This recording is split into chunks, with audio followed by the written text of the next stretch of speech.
Difícil falar do trabalho, da obra, separada da vida, as coisas estão vinculadas.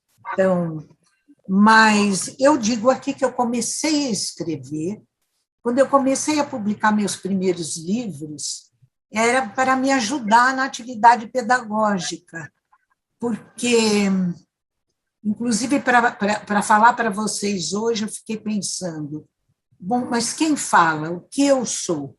Como é que eu mesma sou capaz de me definir? Eu sou decididamente uma acadêmica. Eu sou uma professora, transmissora, para usar a terminologia da psicanálise, não é? Que se fala em transmissão. Então, uma transmissora para a formação do outro. Minha vida é isso. Eu nunca pus o pé em outra canoa, nem quis. Eu acho que uma das grandes vitórias da nossa vida é a gente conseguir descobrir aquilo que a gente veio aqui para fazer melhor, dar o melhor de nós. Não importa o que a gente faça, mas descobrir, não, parece que eu nasci para fazer isso.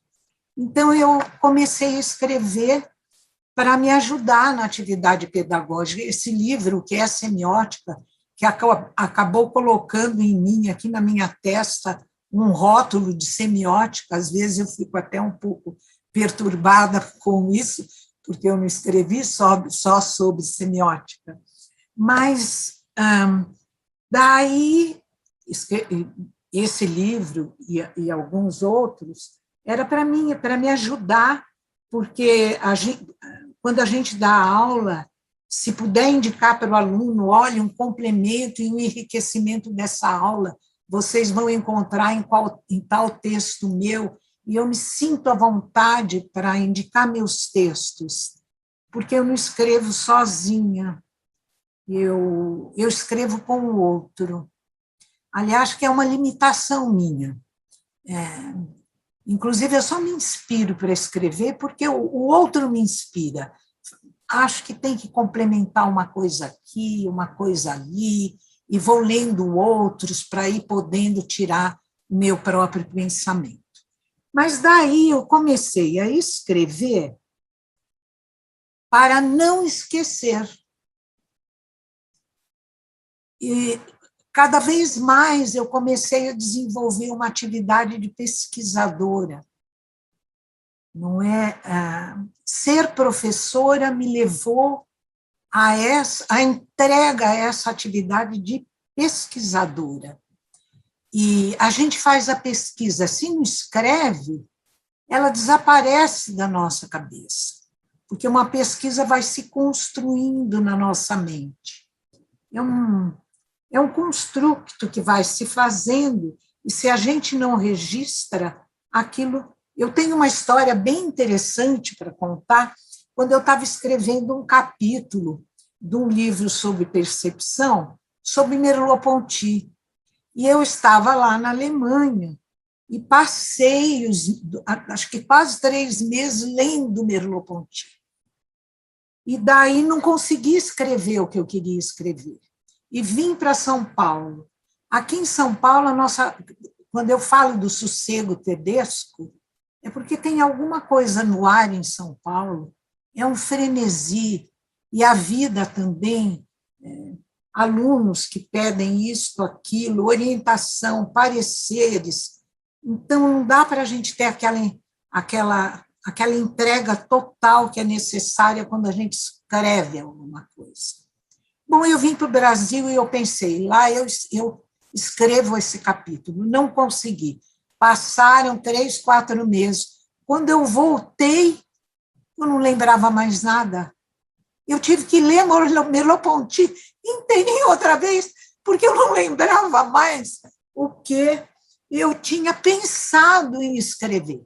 Então, eu aprendi que é preciso escrever para não esquecer.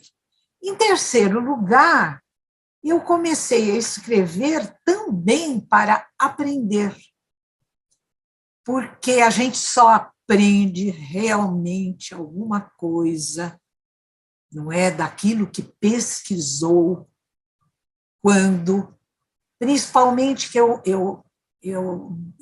levo uma vida solitária, como professora, orientadora de teses, minha vida é solitária, paradoxalmente, eu vivo num parque de diversões de 6.000 livros, que é aqui, esse meu escritório, que se distribui pela casa. Então, porque já disse, não é? Me faz falta o pensamento do outro. Por fim, eu adotei o Borges.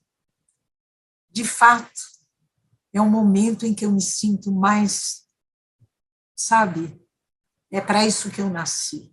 Eu sento e escrevo. Então, eu sento e escrevo. E o ano retrasado, ainda antes da pandemia, eu lancei um livrinho sobre Haroldo de Campos, que a minha é uma homenagem a Haroldo de Campos. Daqui a pouco eu vou começar com um poema, um início de um poema dele como uma homenagem. E daí foi lá na Casa das Rosas e eu apresentei o livro, o conteúdo do livro, e foi a primeira vez que esse meu neto, né, acho que eu tento compensar com os netos aquilo que, de uma certa forma, eu sinto que faltei com meus filhos, porque eu saía muito. Eu chegava, desde os anos 80, chegava o que era verão aqui, todo mundo ia para a praia, eu ia para o frio dos Estados Unidos, para aquelas bibliotecas maravilhosas, e deixava meus filhos. Então, ele foi nesse lançamento. E aí fizeram perguntas, ele quietinho lá sentado, daí ele me fez a pergunta: vovó, por que você escreve tantos livros? E aí eu disse para ele: é uma forma de felicidade, como igualzinho quando eu levo você para jantar comigo, a gente tem esse hábito, a gente sai toda semana para jantar. De uma certa forma, é uma espécie de justificativa que eu quis dar. Por que escrever tanto, não é? Não tem outro sentido, não tem outra consequência, se não é essa mesmo, não é é aquilo que me faz bem, de estar comigo, mas não inteiramente comigo, não é? Porque a gente escreve também para o outro, não é, Eugênio? Acabei de ler seu livro, você já está citadíssimo no meu novo livro, que já vai para a editora essa semana, que vai se chamar, o editor adorou, vai se chamar Humanos Hiperíbridos. Esse por onde começar, ele se torna bastante dificultoso quando se trata da nossa história de vida. E daí eu já cito dois grandes escritores que começaram com este dilema, por onde começar. O Tristram Shandy, do Lawrence Stern, que ele procura onde eu vou começar. E aí ele começa antes de nascer. E, inclusive, o Stern é citado lá no início de Memórias Póstumas, de Brás Cubas, que também decide começar pelos delírios da morte. Bom, eu não vou ser assim tão trágica, mas eu vou começar da minha formação, aonde começou minha formação, mas antes eu quero, como a Zélia Duncan começou com o poema, eu quero começar também com o poema, porque não há nada mais digno do que a poesia. Eu tenho dito, talvez eu tenha razão, até que alguém me prove em contrário, que a poesia é a única que conseguiu se safar das gargantas pantagruélicas do capitalismo. Ninguém compra poesia. A poesia é outra coisa, não é? Por isso que eu digo, não há nada mais digno, não há nada mais digno, só se livrado, não é, do capitalismo, mas eu vou ler uma questão também vinculada ao começo, das galáxias, de Haroldo de Campos, e começo aqui, meço aqui este começo, e recomeço, e remeço, e arremesso, e aqui me meço.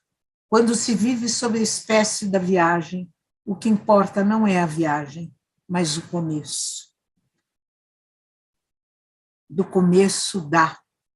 Por isso meço, por isso começo. Escrever 1000 páginas, escrever 1001 páginas para acabar com a escritura, para começar com a escritura, para acabar, começar com a escritura, por isso recomeço, por isso arremesso, por isso teço. Escrever, sobrescrever, é o futuro do escrever, sobrescrevo, sobrescravo, em 1001 noites, 1001 páginas. E assim vai esta maravilha das galáxias. Bom, minha primeira formação é música. Eu comecei a estudar música com 6 anos de idade. Eu morava numa cidadezinha, meus pais... Eu nasci em Catanduva, viu, Eugênio? Sou do interior também. A, a Marilena Chauí também nasceu em Catanduva, olha que bom. Eu tenho uma boa companheira.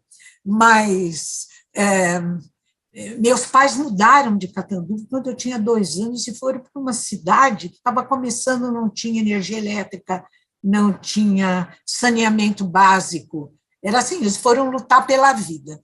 Bom, mas eu acho que tudo que eles fizeram, eu vejo assim, para mim, na minha vida, isso é maravilhoso. Não tenho problema nenhum, não guardo problema nenhum de novela familiar com meu pai e minha mãe. Não tenho. Inclusive, eu fico, quando eu vejo pessoas assim, não é? Ai, minha mãe, isso, aquilo. Não, foi uma grande companheira, inclusive foi uma das grandes dores da minha vida, perdê-la tão cedo. Mas, para eles, a educação dos filhos era tudo. Tanto é que, na minha geração, que era uma geração em que as mulheres estavam começando a fazer faculdade, minha mãe conseguiu o desprendimento, eu tinha 17 anos, de me mandar morar sozinha em São Paulo, que na minha geração era uma coisa muito, muito rara. Foi um desprendimento mesmo em prol. Acho que minha vida também justifica um pouco o sonho da minha mãe. Bom, mas, enfim, para a educação das filhas e das moças, precisava saber música, precisava saber tocar piano, não é aquela velha geração. Bom, e eu tenho uma lembrança, assim, uma lembrança que eu guardo, assim, eu chamo da minha Macondo. Quando eu tinha 6 anos de idade, eles resolveram importar um piano Bentley da Inglaterra. E aquele piano chegou naquela estação ferroviária. Foi um grande acontecimento na cidade. Cidade não era cidade, era uma vila, chegando aquele piano. Bom, então eu estudei 12 anos de piano, conservatório, história da música. E uns anos atrás eu fiz um programa da Rádio Cultura que chamava Universo Sonoro de Lúcia Santaella.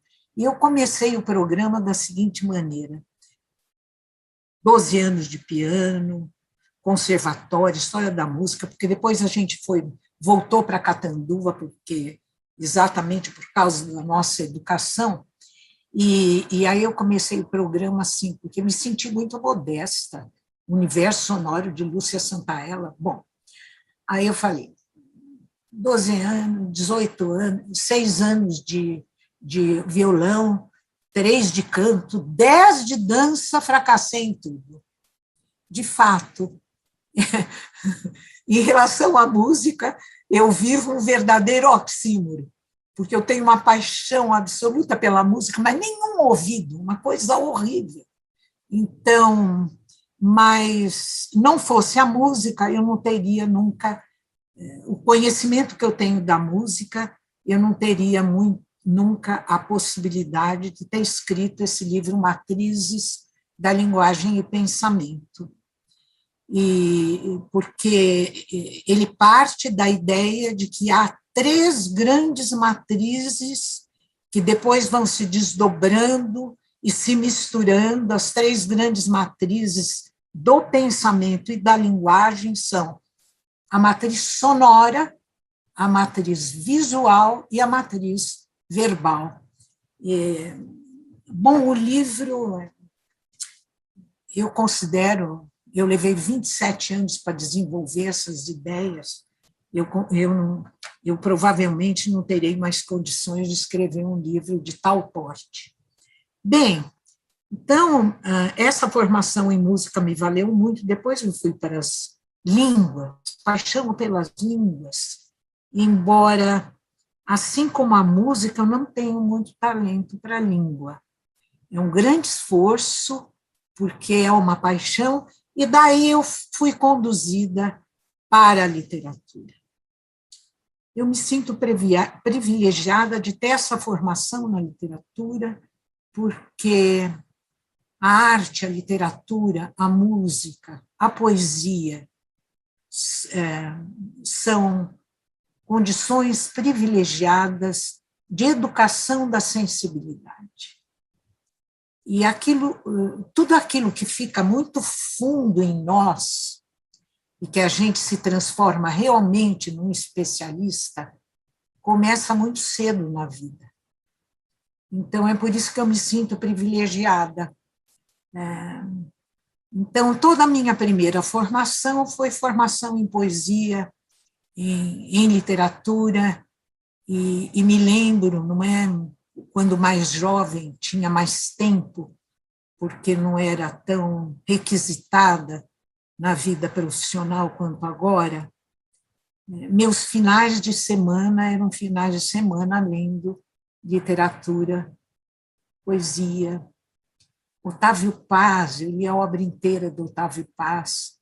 E o Borges, eu cheguei a Borges, eu costumo dizer, brincando, que eu cheguei a Borges depois de Cortázar, porque eu li todo Cortázar, e só aí que eu comecei a ler Borges. Eu falei, que sorte de Cortázar, porque se eu tivesse lido Borges antes dele, eu não teria lido a obra inteira do Cortázar, apesar de Júlio Cortázar ser um escritor inacreditavelmente, não é, admirável. Então, a literatura ela está como um fundo assim, que de quando em quando ele vem à tona com muita força. Mas eu sigo agora para minha... Por que a semiótica entrou na minha vida? Por que eu escrevi tanto sobre semiótica? E qual é a relação que a semiótica acabou tendo, inclusive, não é, com essa questão que é uma paixão mais recente, eu digo mais recente, imagina, recente para mim, né? Mas ela começou comecinho dos anos 90, que é esse interesse profundo no desenvolvimento das tecnologias. Mas por que eu fui para a semiótica?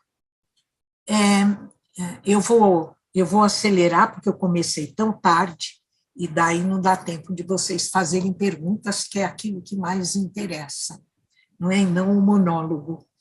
Mas a primeira vez que eu ouvi semiótica, eu trabalhava na cultura inglesa, porque eu me formei também em literatura e em inglês. Foram as duas áreas assim de formação minha. Paixão pelo inglês. Aliás, ontem eu estava esperando lá o inglês da Inglaterra, acho lindo. aquilo assim, nos meus ouvidos chega assim, me dá uma sensação assim, até corpórea, de tanto prazer. Eu estava lá esperando, sentada, para poder embarcar no avião, e aí um casal de ingleses da Inglaterra começaram a falar perto de mim. Quase que eu virei para eles, mas aí fui discreta. Vocês não sabem o prazer que essa língua me dá. Bom, então eu ouvi a primeira vez em 1971. E eu ouvi essa palavra semiótica, eu falei, nossa, que palavra estranha. O que será isso? Bem, quando a pessoa, se eu pudesse dizer alguma coisa que me move, não é? Que na psicanálise se chama desejo, aquilo que move a nossa vida, que, aliás, quando alguma coisa paralisa esse movimento, não tem outra saída senão o divã do psicanalista, porque é aquilo que nos mantém vivos e na busca constante, não é? Aí é que entra essa condição da nossa mortalidade, não é, Eugênio?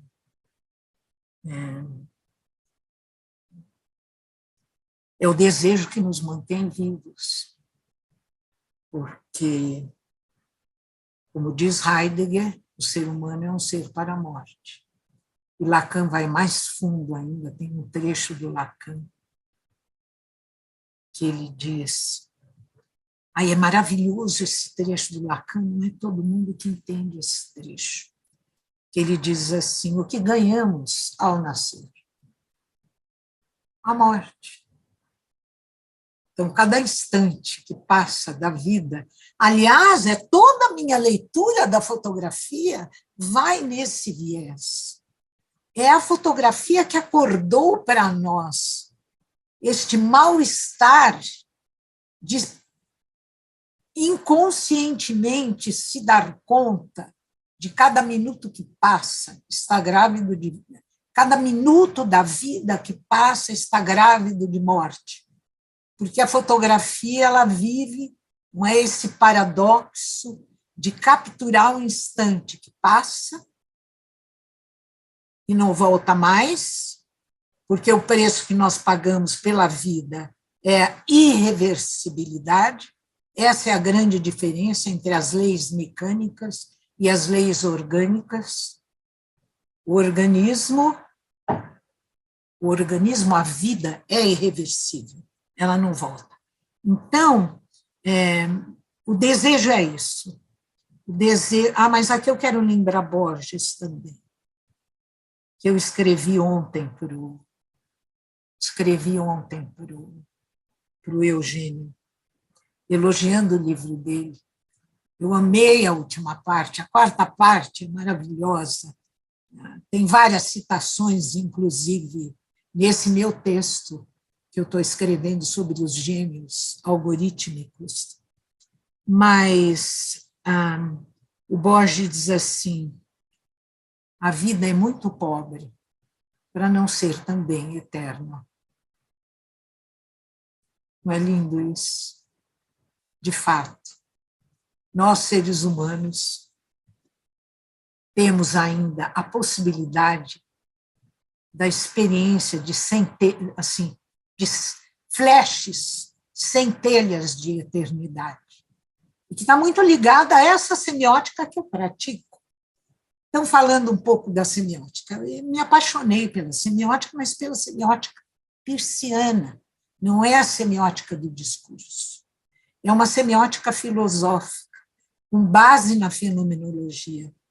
Então, é nessa fenomenologia que eu encontro, do Peirce, de Charles Sanders Peirce, me tornei uma especialista em Peirce. Brasileira, aqui, não é? Longe lá, dos grandes especialistas em Peirce, não só nos Estados Unidos, mas no mundo, mas me apaixonei. E a paixão nos toca. Bem, e está muito ligado à primeira idade, que é a categoria fenomenológica, ele tem 3 categorias, está muito ligada àquilo que o Borges chama de eternidade.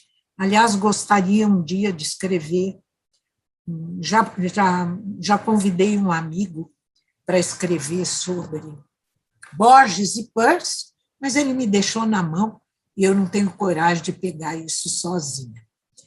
Mas, voltando, o que move minha vida? Não há nada mais difícil na vida do que envelhecer, entre as coisas difíceis. E eu me vejo, não é envelhecendo, não, envelhecida já. Eu me vejo, alguns vão para a religião, outros vão para a metafísica. Eu me vejo tomada por uma coisa que eu sempre tive, que agora se acentuou, que é uma extrema curiosidade. Até judia de mim, porque não é, os livros, rodeada de livros, nem todos eu li, e eles ficam me lançando piscadelas secretas. Quando é que você vai me pegar? Bom, então, a semiótica nasceu dessa curiosidade. E cheguei a me especializar na semiótica de Peirce, que ela é maravilhosa porque ela nasce de uma classificação das ciências que nos levam, essa classificação nos leva a compreender como uma ciência precisa da outra. Como as ciências que a gente chama de básicas, que ele chamava de teoréticas, fornecem princípios para as ciências aplicadas, mas, ao mesmo tempo, como as ciências aplicadas, elas fornecem dados que, muitas vezes, provocam revoluções na própria ciência básica. Então, elas se retroalimentam. Com isso, eu acabei também, até ponho no meu currículo que acabei me especializando em História e Filosofia da Ciência. Então, eu entro agora na questão da tecnologia, que não está muito afastada desses cruzamentos, não é? Dessas transversalidades que vão ocorrendo quando a gente não fica aprisionado dentro de uma mesma área de conhecimento. Apesar de eu respeitar profundamente a especialidade, porque, é evidente, nós temos que confiar e nós temos que acreditar na especialidade do outro. Isso é uma qualidade admirável. Mas esse aprisionamento dentro de uma mesma área, a vida inteira, acaba funcionando como uma espécie de escravidão. A gente precisa ter a coragem da visitação. Então, quando eu falo em tecnologia, eu nunca vi a tecnologia com olhos assim, como se ela fosse forasteira. Nós aqui e a tecnologia lá. Então, eu tomo como princípio alguma coisa que eu acho que eu tirei do meu próprio pensamento. Não vi ninguém escrever sobre isso ou falar sobre isso. Nós somos tecnológicos de saída. O ser humano é inseparável da tecnologia. E eu não estou falando da descoberta do fogo, eu não estou falando da invenção da roda e outras invenções. Eu estou falando que a tecnologia está instalada no nosso próprio corpo biológico. Este aparelho fonador, ele roubou funções orgânicas da respiração e da deglutição. E chama aparelho, é um aparelho mesmo instalado para a fala. Os outros animais são simbólicos. Eles têm um certo nível de inteligência. Eles são semióticos também. Raposas mentem, vai falar para uma pessoa que tem o seu cachorrinho de estimação, que o cachorrinho não é inteligente, que não tem uma semiose própria, quer dizer, um ser semiótico, que quer dizer isso, que produz sentido. Só que esse sentido não evolui. O ser humano é o único ser que fala. E aí Lacan, com aquela maravilha, não é? Eu estudo Lacan desde 1973. Eu estava fazendo meu doutorado, lia Lacan, não entendia nada, mas ficava deslumbrada com Lacan. Então, desde então, nunca mais abandonei. Mas ele diz assim, por que fala? Falta ser. Então, eu acho que quando Lacan falou isso, ele abandonou Heidegger. Eu nunca via a tecnologia como forasteira. Por outro lado, tem uma outra ideia também que eu desenvolvi ao longo do tempo, que a tecnologia é uma extensão cognitiva do ser humano. Isso veio da leitura, não é? Das minhas leituras do Sagan, porque desde a escrita, desde a invenção da escrita, o ser humano fala, mas a fala é efêmera. A gente fala, e isso eu falo para os meus alunos, não fiquem só na tagarelice e na escuta, porque daqui 2 meses vocês não vão mais lembrar do que eu falei.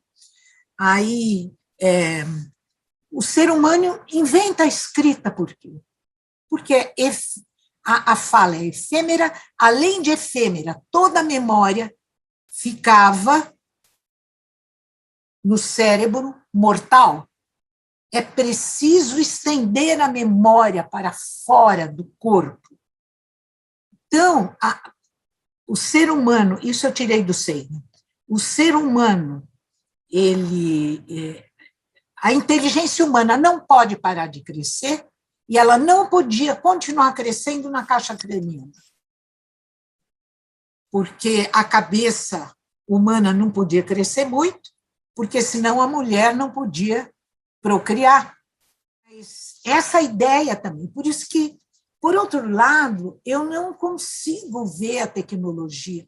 Claro que a gente não pode ficar cega, não é? Eu estou lendo todos esses livros, e são livros, estão aqui, inclusive, eu coloquei em algum lugar, são livros que estão nos alertando para os riscos, não é, do crescimento da inteligência artificial e tomando, não é, inclusive ontem eu estava trabalhando com um texto que estava dizendo justamente isso, como os sistemas artificiais estão adquirindo cada vez mais autonomia e como é que essa aliança entre a inteligência artificial e a inteligência humana pode ela continuar, apesar de todos os riscos que nos rondam.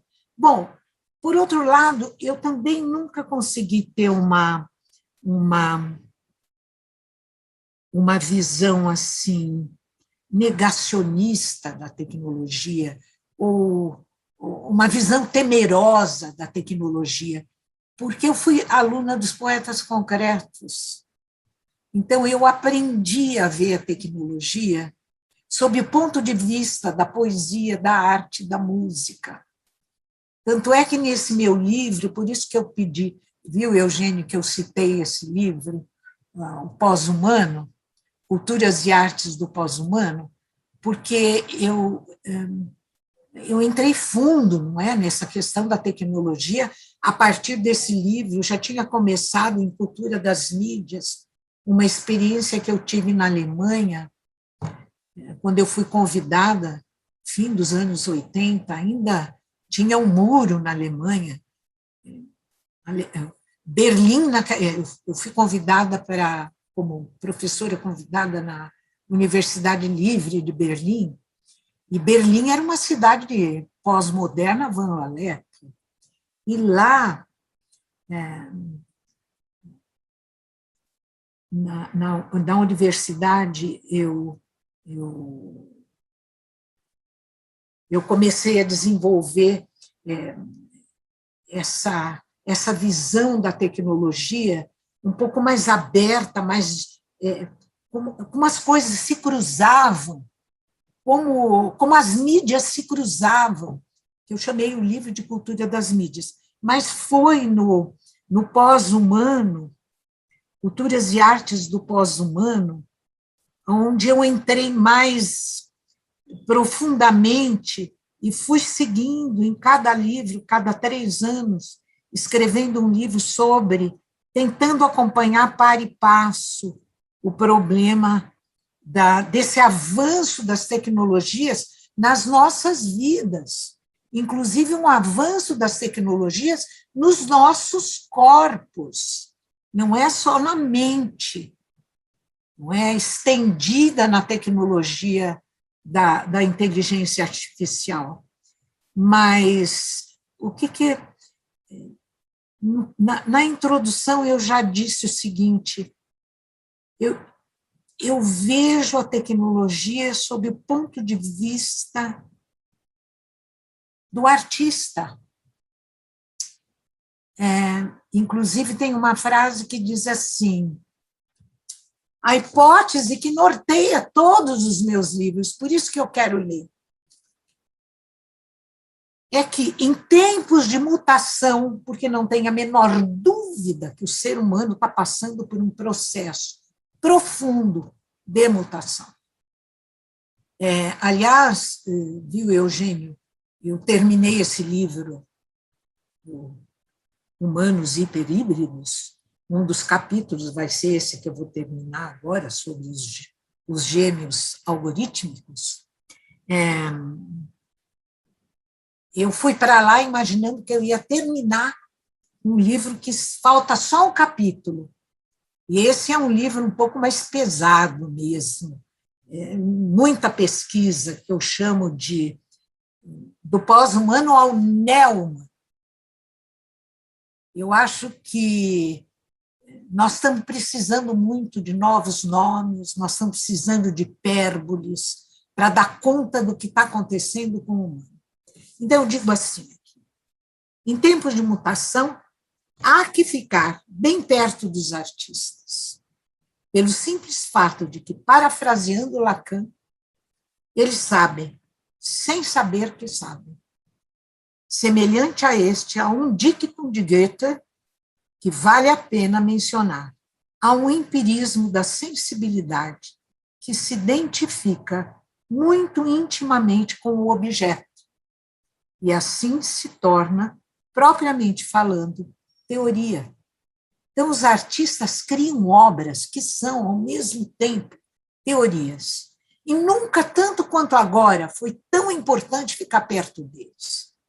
Por isso que eu tenho trabalhado muito com a apropriação que os artistas têm feito da inteligência artificial. E como eles não têm nenhum temor, porque não é? Arte é risco, poesia é risco, e a gente tem que levar isso, não é para...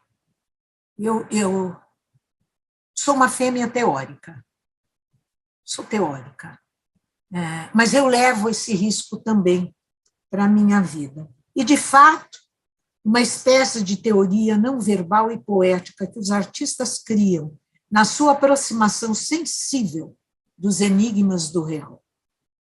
Por isso, sou movida pela convicção de que, nesta entrada do terceiro ciclo evolutivo da espécie humana, e esse terceiro ciclo, quem fala é um antropólogo, neurocientista canadense maravilhoso, Merlin Donald, mas eu não acho que é o terceiro ciclo.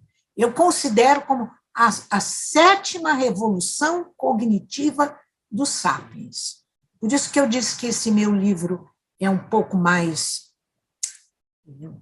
robusto, porque eu comecei lá nos sapiens Homo erectus, para chegar até agora a inteligência artificial, a internet dos corpos, as coisas estão aí. Não adianta a gente fugir, não é? Pôr a cabeça, se enfurnar na terra feito um tatu. Por mais que os problemas sejam complexos, a nossa tarefa é uma tarefa amorosa, como diz o Caetano. Minha tarefa é ter, traduzir. Então, mesmo, né, na modéstia de cada um de nós, é uma obrigação que nós temos hoje, na área em que cada um de nós trabalha, de tentar compreender.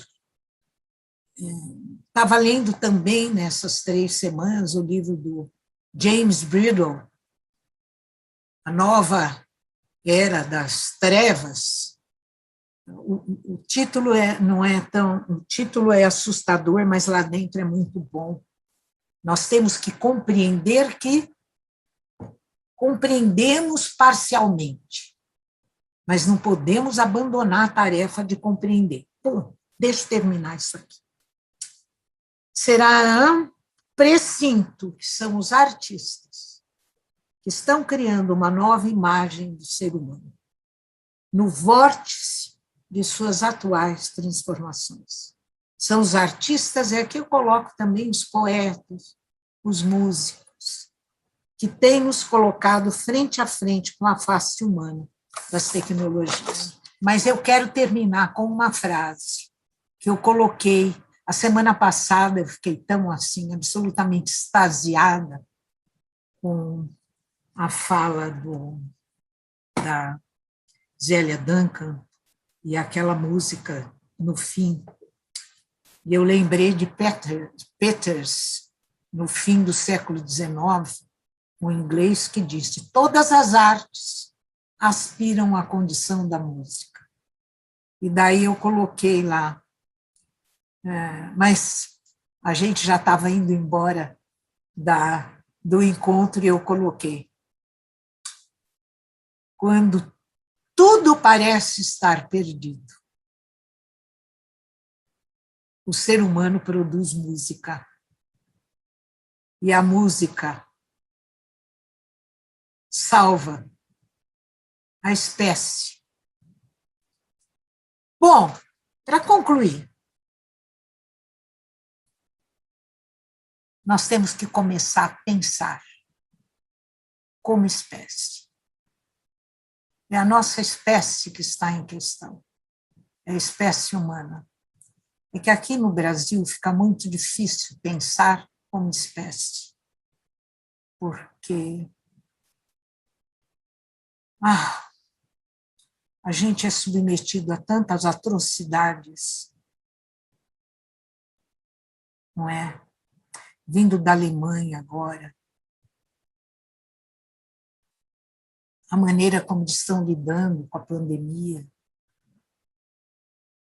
e este inferno que virou esse país. Mas, de qualquer maneira, eu acho que é uma obrigação.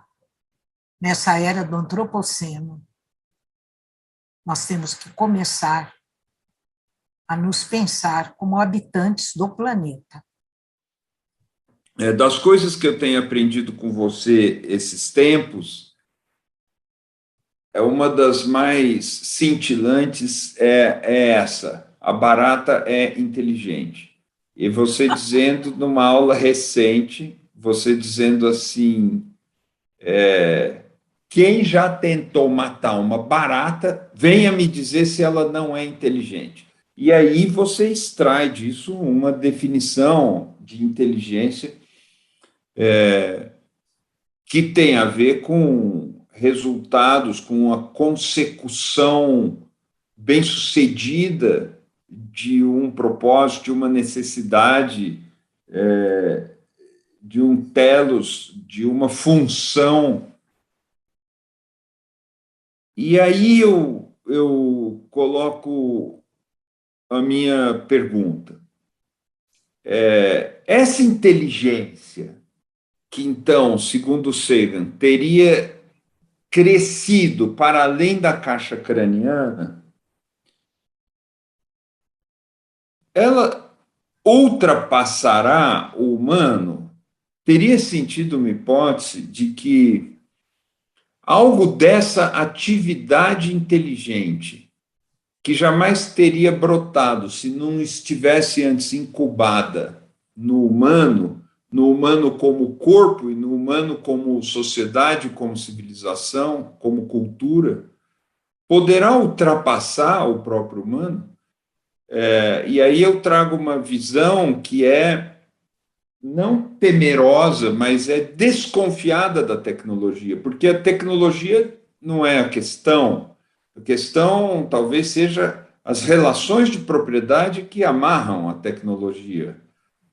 A questão que a tecnologia nos apresenta é quando ela encarna o próprio capital, que não tinha corpo e agora tem, que não tinha cara e agora tem, que não tinha voz e agora tem. Então, é possível vislumbrar esse tipo de atividade sem o humano, porque é possível já imaginar esse tipo de atividade com o humano periférico, com o humano coadjuvante. Existe muito, a Dora Kaufmann fala muito sobre isso. É o livro dela. Existe muito a possibilidade de que a gente comece a ter que pensar em termos assim, isso é inteligência artificial, mas ela foi programada pelo humano. E é uma questão que o humano resolve, então não é uma questão da inteligência artificial, porque no programa, ou na concepção, ou na fundação das balizas de funcionamento dessa inteligência, etc, etc. Mas quem é esse humano que trabalha na inteligência? O confronto entre homem e máquina, por exemplo, começa a ser entre classes de humanos, através da tecnologia, com outras classes de humanos. Muitas vezes há mais distância entre o ser humano e outro do que entre o ser humano e um computador. E se o humano pode ser periférico em certos processos, como nós temos visto que já ele poderá ser ausente. Haveria atividade econômica sem humano? Existe uma finitude no horizonte? Eu não acho que a inteligência artificial seja outra coisa. Bom, em primeiro lugar, para a gente conseguir compreender que a barata é inteligente e a inteligência artificial também é inteligente, nós temos que partir de uma definição de inteligência que seja suficientemente ampla. Eu vou te dar. Ela é a noção de semiose do Peirce, que é a ação do signo. Ou seja, toda ação movida por um propósito é uma ação inteligente. Por que que a pedra não é inteligente, mas a barata é? Não porque ela é um corpo vivo, é um organismo. Mas, olha, até o vírus. Você vai me dizer que o vírus não é inteligente? É demoniacamente inteligente e ele não é um corpo vivo. Os biólogos não conseguem se acertar, não é? É alguma coisa híbrida entre vivo e não vivo, mas ele age como vivo. Então, é uma ação movida por um propósito. Só que não há ação movida por um propósito que não seja acompanhada necessariamente por uma ação eficiente, que faça, que encaminhe para esse propósito. Então, é claro que a inteligência humana é extremamente complexa. O que o ser humano é capaz de fazer com a sua inteligência e com a sua desinteligência também são múltiplas facetas, é multiplamente determinado. Então, o que eu vejo, por enquanto, não sei, eu não pratico futurologia, mas leio bastante, não é? E eu gosto de ler aqueles que estão fazendo. Porque ninguém é especialista em alguma coisa se não está fazendo aquilo. Eu não acredito, eu digo que eu sou uma fêmea teórica, mas é porque eu faço teoria, mas eu faço e pratico. Então, a inteligência artificial, ela veio, não é por acaso. Bom, primeiro que já começou a se desenvolver desde os anos 50 do século passado. Não é por acaso que eu cheguei na inteligência artificial. Eu estudo ciência cognitiva desde os anos 80. E a inteligência artificial é um desenvolvimento que tinha que caminhar por aí, dado, se a gente acompanha o que aconteceu com a ciência cognitiva nesses 70, não é? 70 anos, 70. Bom, hoje ela veio para ajudar a humanidade. Ela veio para ajudar a humanidade. Ou seja, nós somos 7 bilhões e 500 milhões de habitantes no planeta.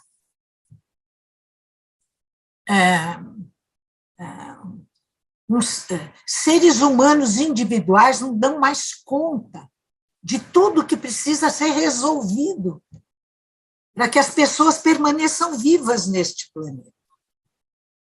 Bom, eu não quero soar muito abstrata, mas o que a inteligência artificial hoje está fazendo, ela está resolvendo determinadas questões com muito mais rapidez do que um ser humano seria capaz de resolver. Mas ela é, comparada com a humana, uma inteligência artificial fraca.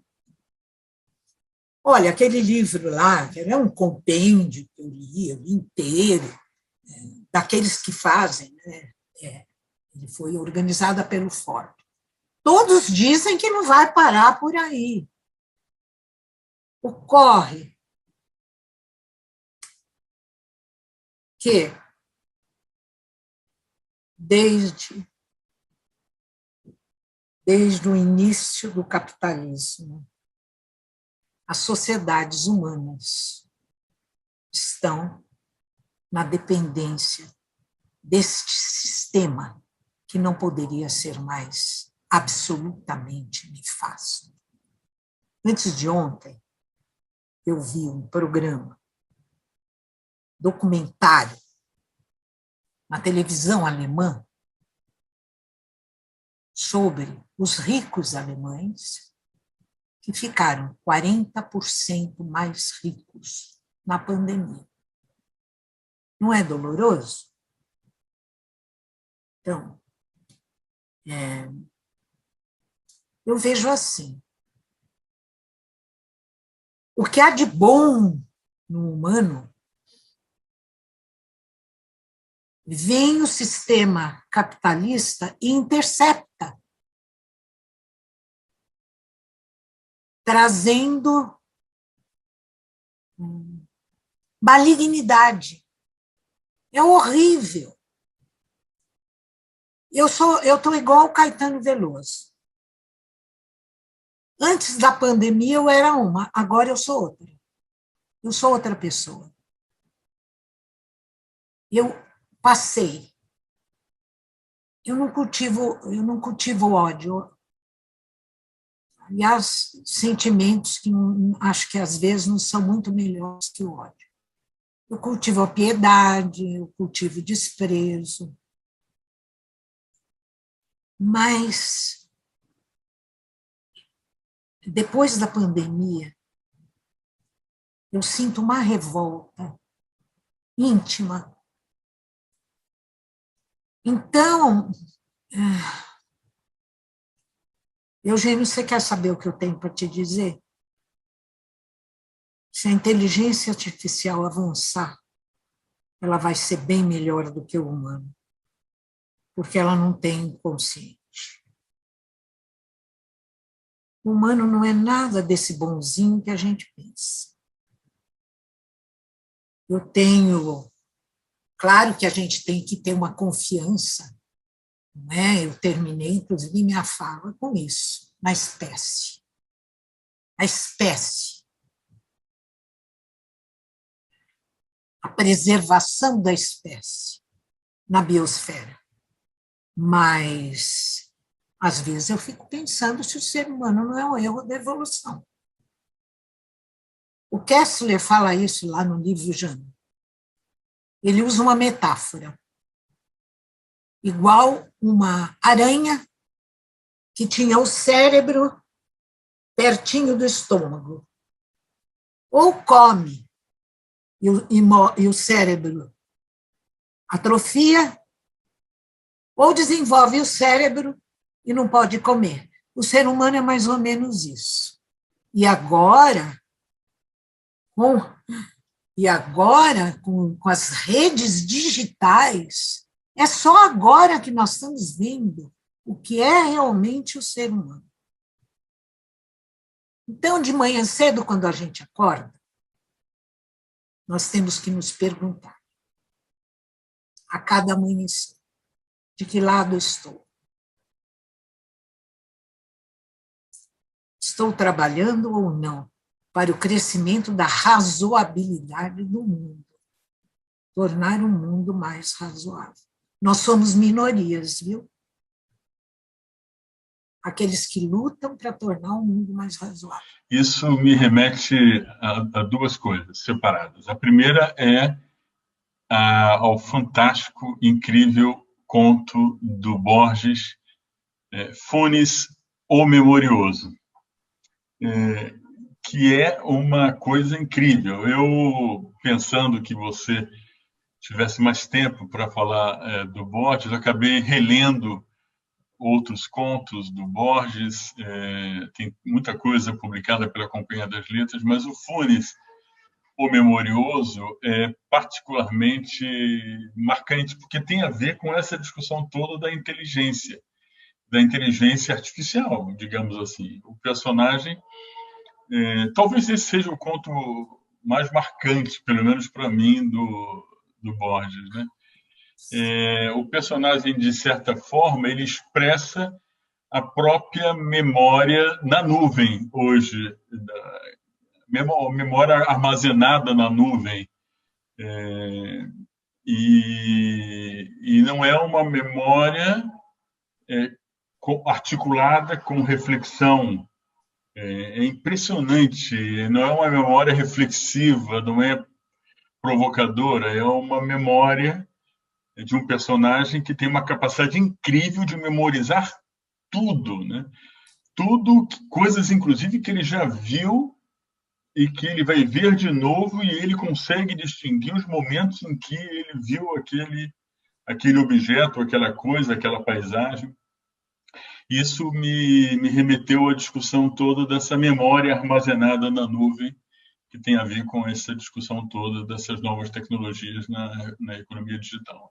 Então, eu queria que você refletisse um pouco se você também viu esse diálogo no Funes, o Memorioso, essa relação com a inteligência artificial. Essa é a primeira pergunta. E a outra é essa coisa da poesia que você mencionou, que me mexe particularmente, porque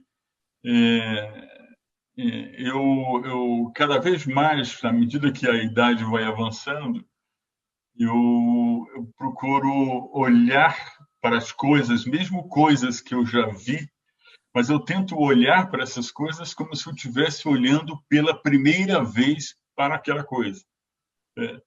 E eu acho que isso aí é uma coisa que tem feito muito bem para lidar com a vida e com a compreensão das coisas, um pouco de poesia, né?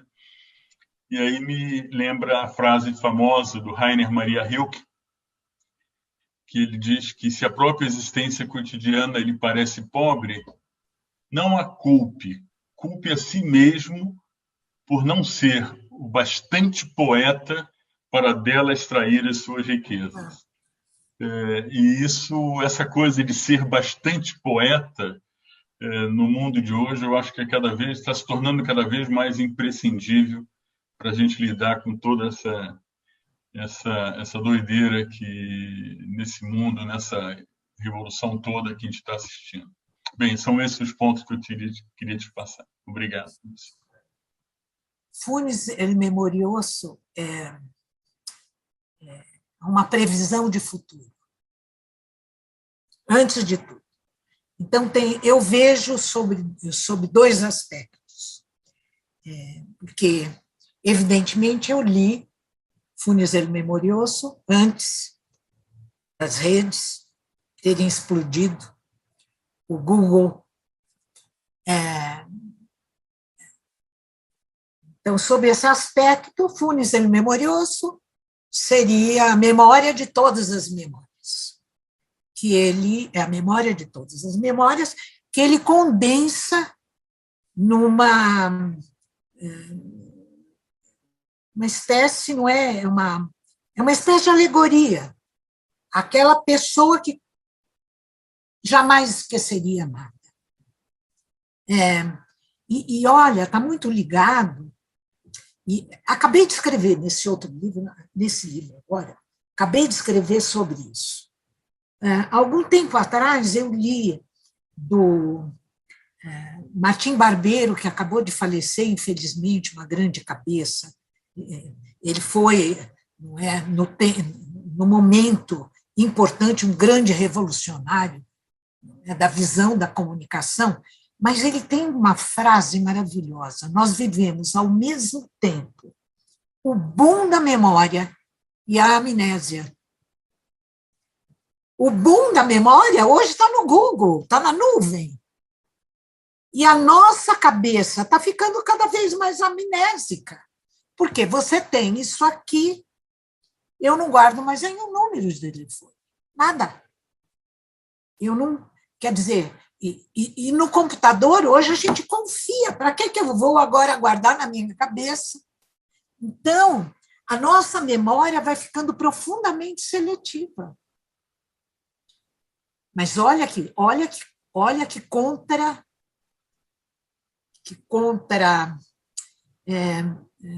corrente. Ela vai ficando mais seletiva para o quê? Para os afetos. Porque esse outro tipo de memória a gente confia. Agora, eu não vejo mais isso aqui como separado daqui. Não é mais separado. Tanto é, a gente verifica isso, a ansiedade, quase o desespero que dá quando essa porcaria para. Ela já está integrada. E olha, vai mais longe, hein? As tecnologias estão ficando cada vez mais miniaturizadas, mas vão entrar no corpo humano. Isso aqui não vai ficar aqui fora. Por exemplo, a hora que o Antonini falou, pega o celular, não sabia onde estava o celular. Aí liguei o telefone para... Tem uma outra dimensão, Otávio. Ele acaba falando da própria vida humana e da memória humana, que é paradoxal. A memória humana, ela vive o paradoxo daquilo que é lembrado, o esquecimento, e aquele texto maravilhoso do Benjamin sobre Proust, Memória Voluntária e Involuntária, onde ele liga com Freud. E, no fundo, Borges está falando ao contrário disso, de como o esquecimento é necessário na nossa vida. Ele é necessário. Infelizmente, nós esquecemos muito mais rapidamente os momentos de felicidade, de alegria, de êxtase, comparado com a demora com que a gente esquece as grandes dores. E a gente sabe, quando passa por isso, que é só o esquecimento, e ele vem gradativo, Eu tenho inveja de pessoas, mas, ao mesmo tempo, eu acho que é um ensinamento para a vida. Pessoas que não passam por uma dor profunda. Então, é um ensinamento, não é, do ritmo e do movimento do esquecimento. O que você vai esquecendo primeiro é o cheiro, os sentidos. Bom, quanto à poesia, que você diz, essa é a função da arte para nós, Otávio. O Oswald de Andrade já disse, olhar com olhos novos. Então, quando a gente lê uma poesia, quando a gente vê uma obra de arte, penetra nela, ou ela penetra em nós, né? O que vemos, o que nos olha, produz uma transformação. Essa é a grande função da arte, da literatura. Você deve ter lido Grande Sertão Veredas. O que é aquilo? A hora que chega aquele momento da revelação, eu me lembro, eu sentei no sofá, eu não conseguia falar, porque produz aquela grande lição da psicanálise, que se chama après-coup. Só adquire significado para nós, o que é ressignificado. E a arte, a poesia, são ressignificações da vida. Eu pensei numa frase meio rabugenta do Borges, que me livrou me salvou de algumas incoerências, assim, já na juventude especialmente, que é aquela frase, é uma frase que tem naquele dicionário de Borges, só os imbecis nunca mudam de ideia. Que eu acho que ele respondeu para algum jornalista que estava provocando ele ali em alguma incoerência dele e tal. E eu me lembrei da primeira coisa que eu assim, fiquei pescando o que eu me lembrava de Borges para linkar com inteligência artificial e tal, eu me lembrei dessa frase. E aí fiquei pensando que, na verdade, assim, mudar de ideia, né? Mudar de opinião é rever conceitos, e algo natural da natureza humana, né? Rever conceitos nos garante um espírito jovem, né? Nos garante uma certa infinitude. Mas a gente está vivendo um tempo que a revisão dos conceitos parecem retroceder em vez de evoluir, né? E aí eu queria te perguntar o seguinte, como é que você vê, do ponto de vista do avanço da inteligência artificial, você já deu uns palpites legais aí, mas eu queria entender, assim, para você, a evolução da inteligência artificial, ela vai favorecer ou vai travar essa evolução de ideias humanas, tão ricas, tão diversas e tudo? Eu esqueci de uma frase do Borges maravilhosa. Publicamos para não passar a vida corrigindo rascunhos. Que maravilha. Isso eu falo para os meus orientandos. E eu levo a ferro e fogo, porque, viu, Eugênio, meus objetos pequenos as, eles são terríveis. Eu deixo sempre um resto. Eu falei, o Borges falou que a gente tem que pôr no mundo. Ele cai na vida, né? Você põe no mundo, cai na vida. A vida é daquilo que você deixou lá, é imprevisível. Bom, a gente está muito assustado com a inteligência artificial.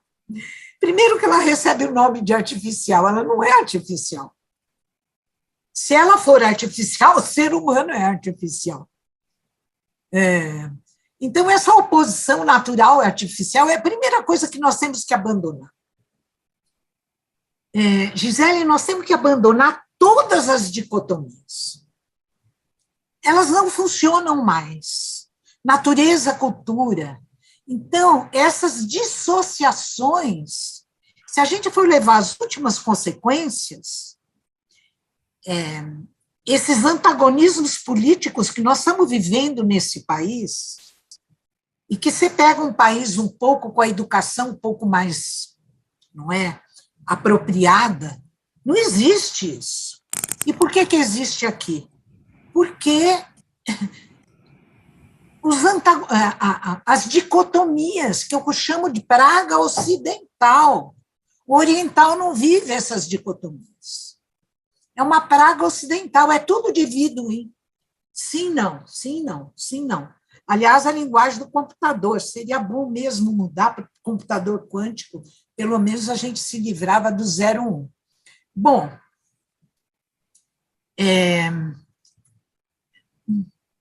eu não vejo, eu não consigo ver. Se a gente cai de paraquedas na inteligência artificial, você leva um susto tenebroso. Olha, tem uma inteligência que está avançando sobre a inteligência humana, vai substituir a inteligência humana. Isso é filme de Hollywood. É a inteligência humana ainda funcionando. É a inteligência humana que está funcionando aí. Não tem separação, eu não consigo ver essa separação. Principalmente se a gente coloca numa continuidade, o ser humano é um ser em evolução. Não há essência humana. Imaginar uma essência humana estável, né, imutável, ou é platonismo ou é religião. Não há. O ser humano, ele precisa evoluir para poder sobreviver. A aranha não precisa evoluir para sobreviver. A formiga não precisa evoluir para sobreviver. Ela tem o que é necessário. O ser humano, olha a complexidade do ser humano. Tudo que é necessário para a vida não basta. O ser humano busca um surplus. Está lá também em Oswald de Andrade. O ser humano é um ser que vive entre dois grandes brinquedos. O amor onde tudo ganha e a morte onde tudo perde. Aí ele inventa o circo, a música, a dança, a arte, o cinema e a inteligência artificial. Ela vem num processo evolutivo do conhecimento humano. A gente se assusta por quê? Olha, eu não sou especialista no mundo oriental, mas estudei um pouquinho, por causa do ideograma, linguagem do ideograma, semiótica, precisa conhecer o ideograma para ver que forma de pensamento tem lá. Teve uma época na minha vida, me apaixonei, filosofia oriental, achava que a fenomenologia de Peirce tinha a ver com a filosofia oriental, que é linda. Ela é linda, só que, como diz Otávio Paz, a gente só consegue olhar por uma janela, porque essas diferenças culturais que estão aqui, elas são intransponíveis. A gente enxerga como quem vê um filme. Mas esse temor que a inteligência artificial está provocando, em primeiro lugar, é porque as pessoas caíram de paraquedas e acham que ela veio do nada, ela caiu. Em segundo lugar, porque, de fato, o que o Eugênio colocou é verdadeiro.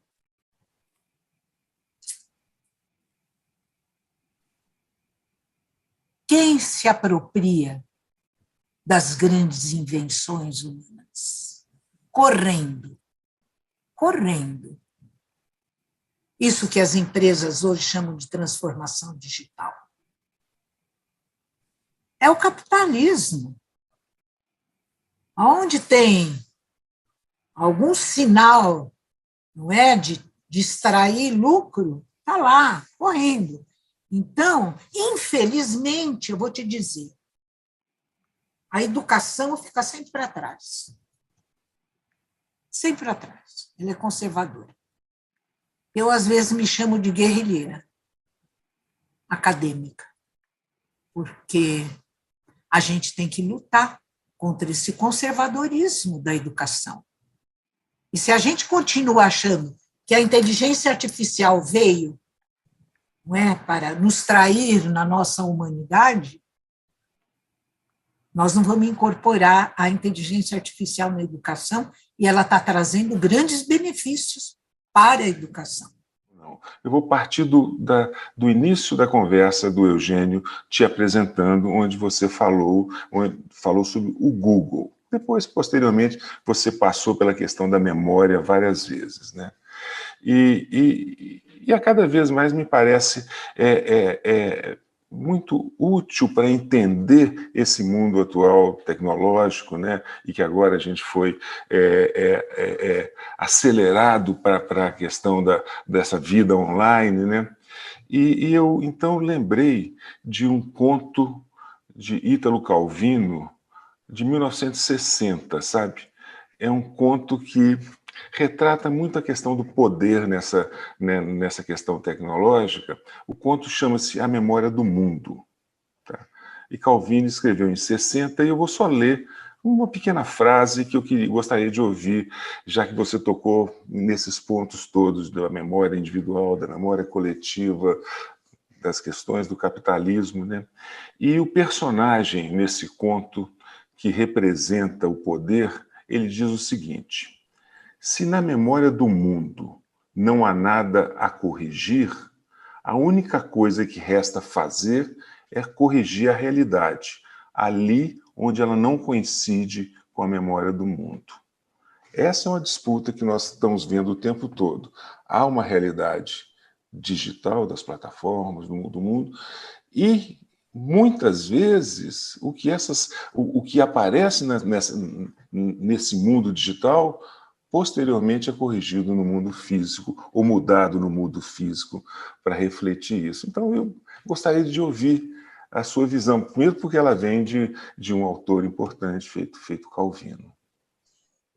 A memória do mundo é incorporada, como se fosse um ego do mundo. A verdade vem e ela sempre traz coisas novas. Né? E a realidade, ela vem como um choque de realidade. Então, sempre, eu acho que sempre, é isso que nós estamos vivendo justamente isso. Quando a Gisele, né, colocou a questão, nós temos que reinventar as palavras. Elas não estão mais dando conta do que está acontecendo.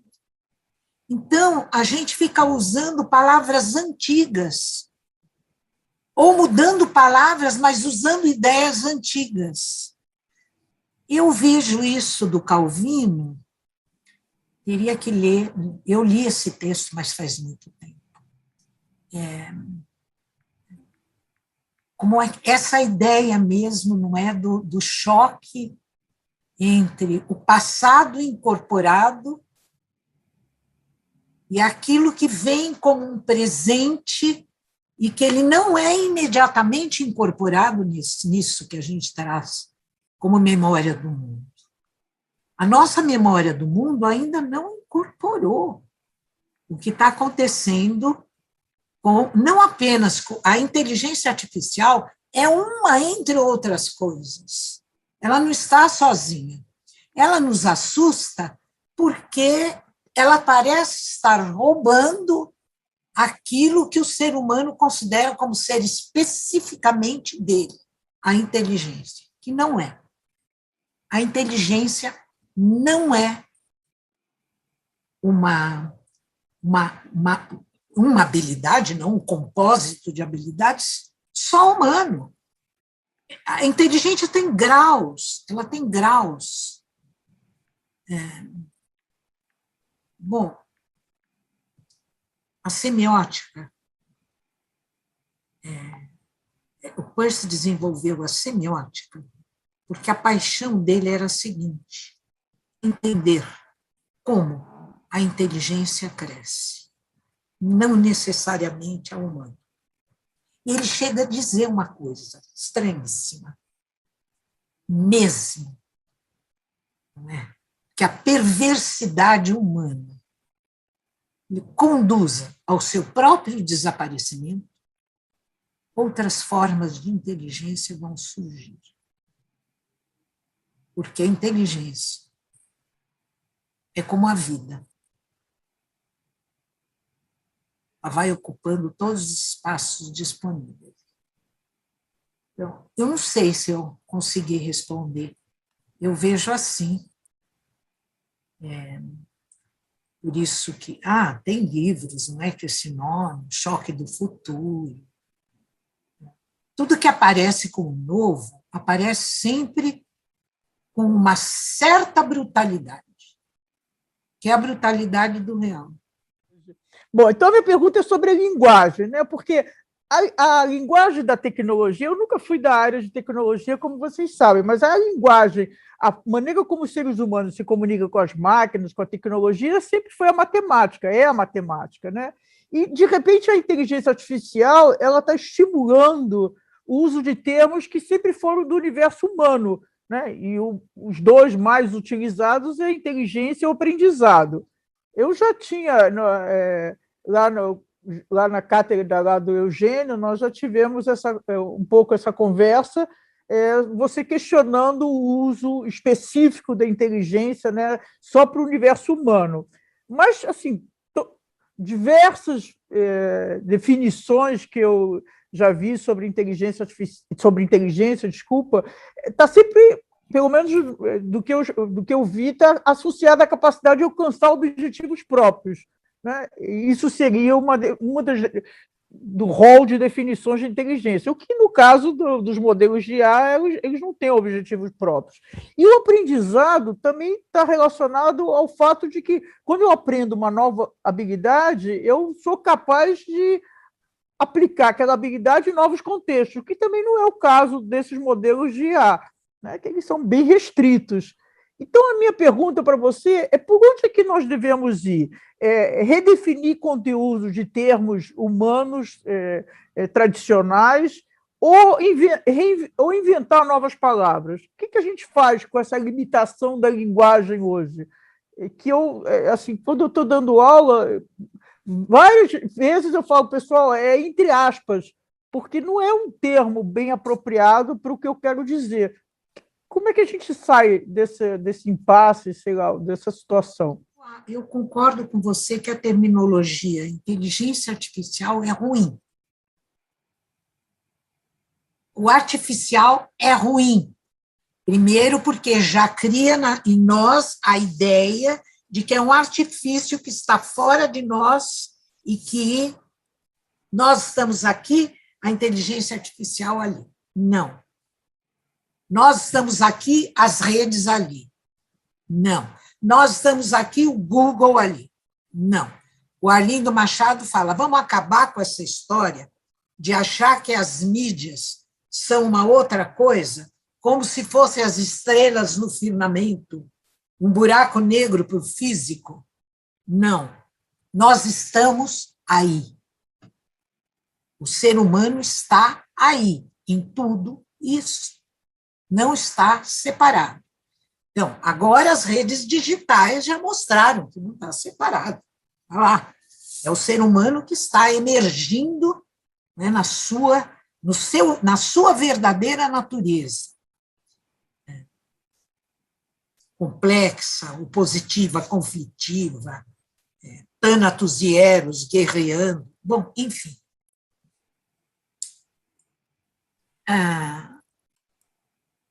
De fato,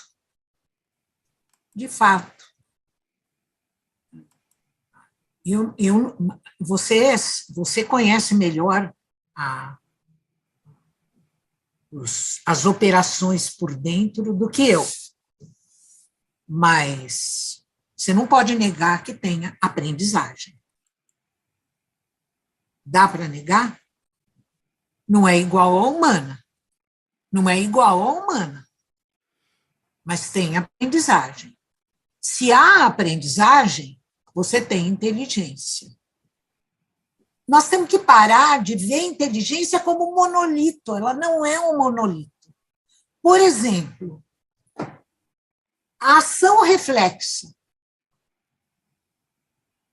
do humano, ela é compartilhada, nós compartilhamos com alguns animais. E essa ação reflexa, ela não é inteligente? Ela é. Existe todo um aparato sensório-motor, não é, do sistema nervoso central, que está preparado para reagir daquela determinada maneira, dado um determinado estímulo. Não que eu seja behaviorista, que eu não sou. Não sou behaviorista. Apesar de que o behaviorismo tem suas qualidades também. Você não pode reduzir a inteligência, uma concepção da inteligência behaviorista. A mesma coisa com a inteligência artificial. Eu não vejo nenhum problema dela estar utilizando palavras que a gente utiliza no mundo humano. Agora, artificial, eu sou completamente contra. Eu preferiria o nome inteligência aumentada. Inteligência aumentada. E não artificial. Porque a artificial vem bater nessa tecla infernal das dicotomias. Eu sou uma guerrilheira contra a dicotomia. Eu sinto o cheiro da dicotomia. Eu sou Peirciana, ele criou o primeiro sistema triádico, lógico, no Ocidente. E Lacan, quando ele cria os 3 registros, ele extraiu os 3 registros da fenomenologia de Peirce. A mônada, díada e a tríade. Então, eu acho isso. E, aliás, lembra aquela palestra que nós tivemos com aquela pessoa da IBM, aquela moça maravilhosa que deu uma aula magna para nós? Ela concordava com isso e ela está por dentro da questão. Vamos parar de chamar de artificial? Vamos parar com essa diferença? Porque você chama de artificial, você já está colocando uma separação entre a nossa inteligência. Quem disse que a inteligência artificial não está se alimentando da inteligência humana? Claro que está. Claro que está. São criados modelos, os dados são um número gigantesco de dados com que ela é alimentada. São dados humanos. O humano está lá dentro. Por que vamos chamar de artificial? Bom, eu concordo muito também com essa sua crítica à tecnofobia, né? Essa ideia de que, bom, a inteligência artificial pode crescer, extrapolar o humano e se voltar contra nós. Eu não acho que isso vai acontecer, porque você está certo em dizer que ela é humana, né? A própria cibernética, originalmente, ela sempre se baseou no pressuposto de que há uma camada cognitiva do humano que é compartilhada com animais e com máquinas. O próprio livro do Wiener, Cibernética, o subtítulo é Comunicação e Controle no Animal e na Máquina, né? Nem é no humano e na máquina. Então, isso ainda, né, a gente supõe que essas tecnologias hoje ainda carregam e são muito baseadas nesse pressuposto de um possível alinhamento, né, de capacidades cognitivas. Agora, eu tenho uma preocupação e uma questão que é a seguinte: a inteligência humana ela é multifacetada e multidimensional, óbvio, né? Assim como a dos animais e etc. Mas eu vindo de uma linha da cibernética mais batesoniana, né, de dentro da antropologia, eu também tenho dificuldade em ver sistemas cibernéticos maquínicos e sistemas cibernéticos orgânicos como sendo iguais. né? Os orgânicos, eles têm isso que o Maturana chamou de autopoiese, eles são autopoéticos, e as máquinas não. Mas, não obstante, em algum nível, eles se alinham, porque eles têm propósito, eles têm essa capacidade de aprendizado, etc. Então, será que a gente poderia pensar hoje uma questão polêmica? Eu não sei bem como pensar com relação a isso, tá? Mas, na medida em que os usuários humanos estão numa relação cada vez mais intensiva e capilarizada, em ciclos cibernéticos cada vez mais intensivos com esses sistemas cibernéticos maquínicos, não seria possível, talvez, da inteligência humana ou da capacidade cognitiva humana estar sendo, eu não digo rebaixada, mas reduzida a essa camada comum, a essa camada cognitiva comum? Claro que, assim, nós nunca deixamos de ser muito mais do que nós na relação com essas tecnologias, com os computadores, com as redes sociais, etc.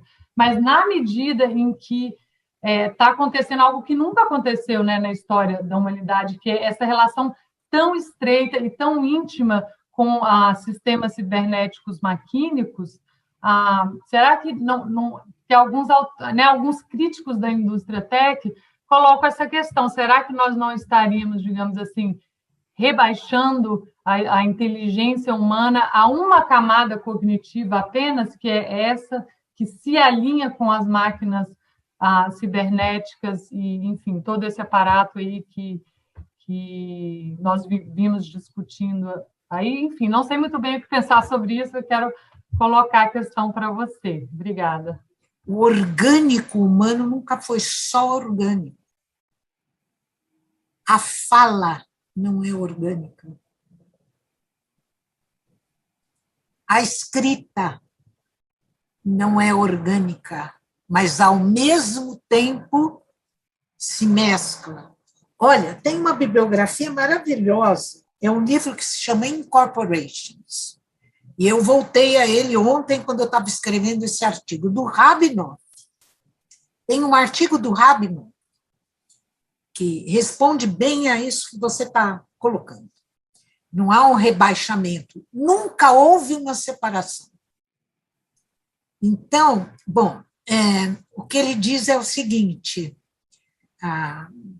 o que as tecnologias estão demonstrando agora é justamente isso que eu estou tentando transmitir, que essa separação nunca houve, ela foi ficando cada vez mais íntima.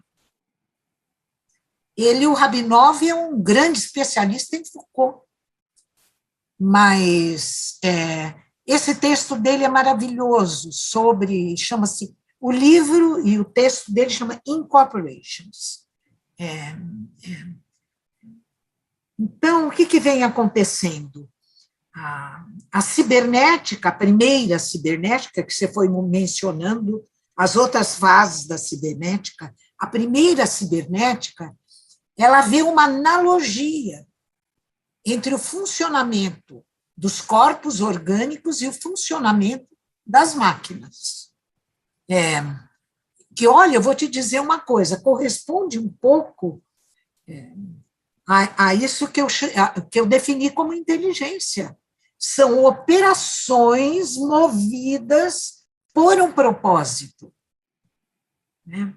E se a gente tenta aplicar, não é, na nossa própria vida, nós vamos ver que nossas ações são movidas por um propósito, sempre.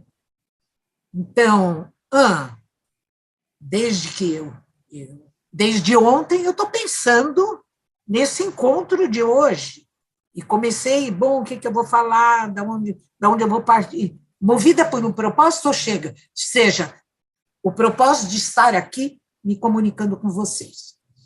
Essas relações estão ficando mais íntimas, cada vez mais. Essa coisa que nos assusta tanto, que a última que saiu, internet dos corpos, assusta, não é? É que a intimidade aí chegou ao limite. E eu não vejo que haja uma oposição com aquilo que Maturana e Varela chamam de autopoieses.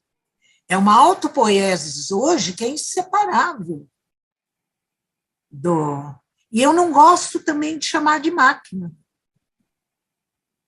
O Flusser, quando ele foi estudar as imagens técnicas, ele não quis chamar de máquina, porque máquina lembra as máquinas mecânicas, que eram máquinas burras. Eu desenvolvi 3 tipos de máquinas.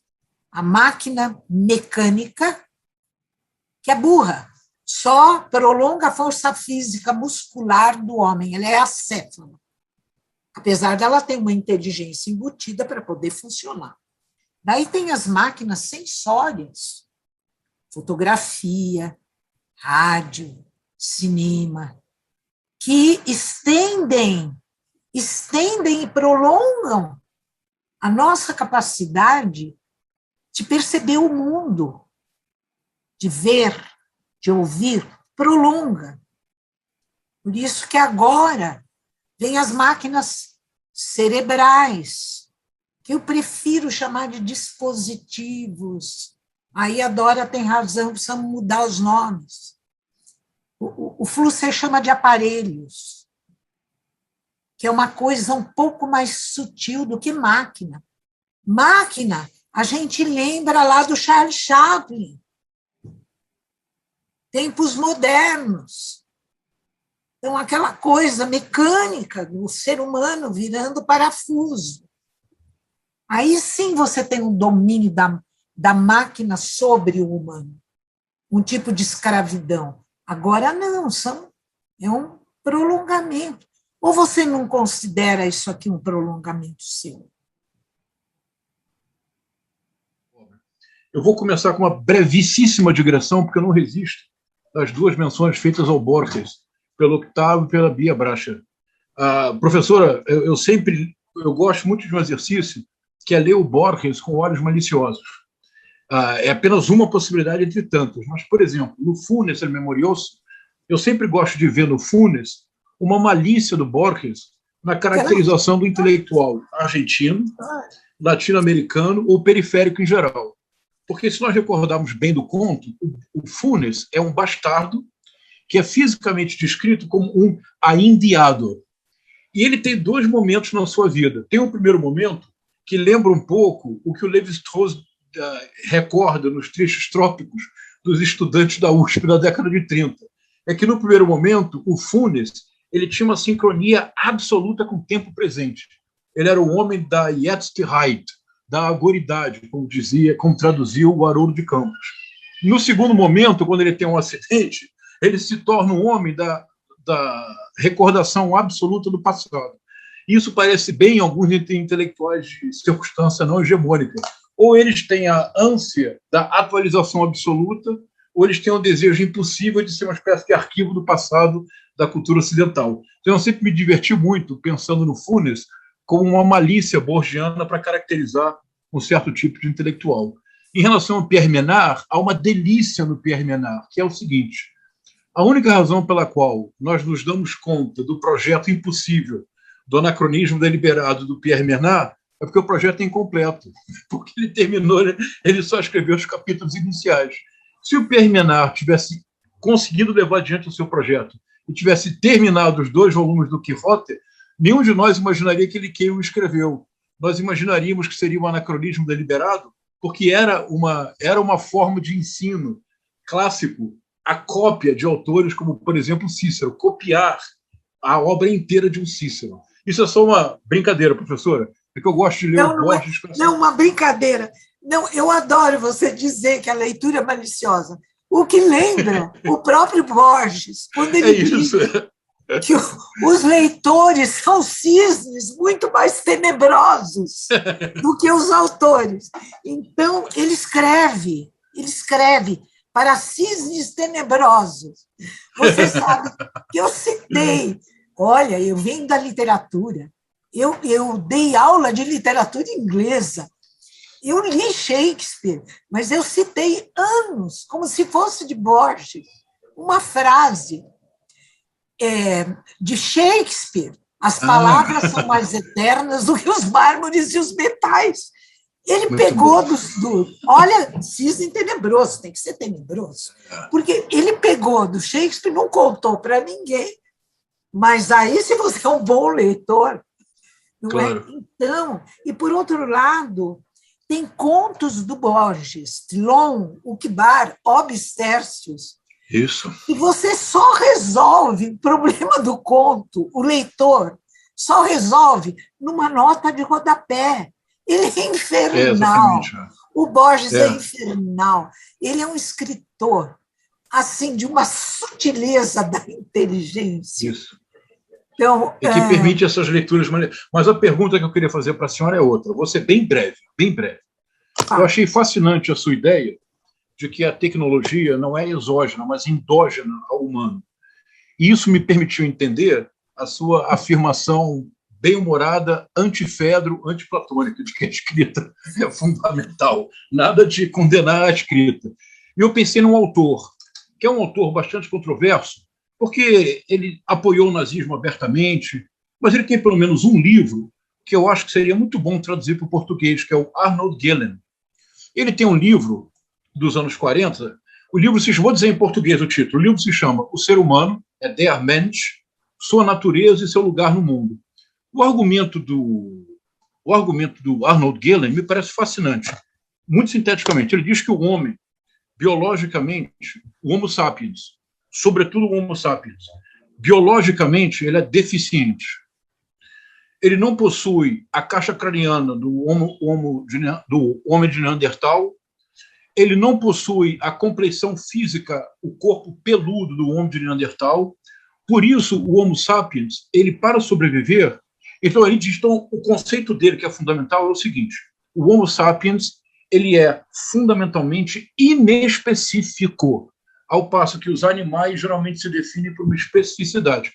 Por ser inespecífico, o homem não pode, se não ser gregário, ele diz, eu diria com inspiração no seu trabalho, o homem não pode, o Homo sapiens não pode, se não ser protético, isto é, ele precisa de uma pele para cobrir o corpo que não tem pelo, ele precisa de uma pedra para dar força que a sua mão não possui, ele precisa de um graveto, porque ele não sobe em árvore, ele precisa da fruta.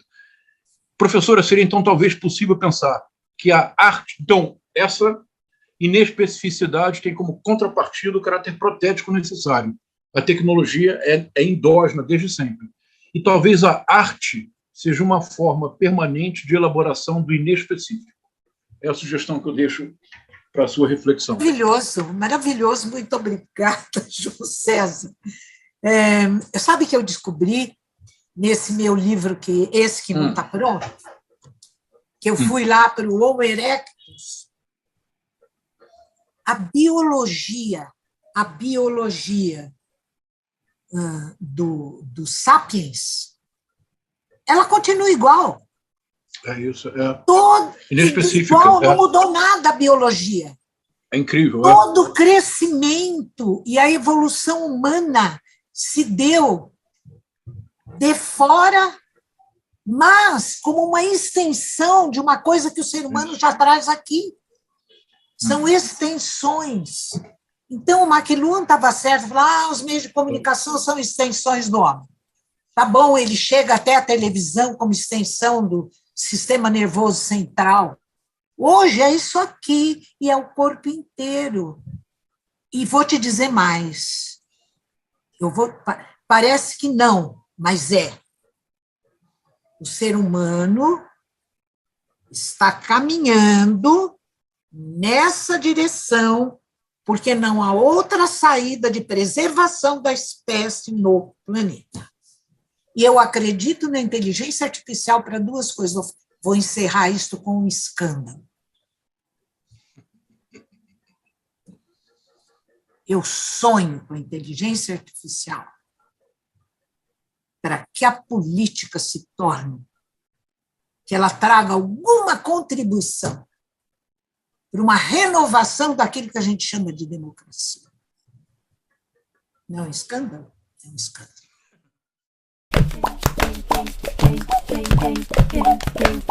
Hey,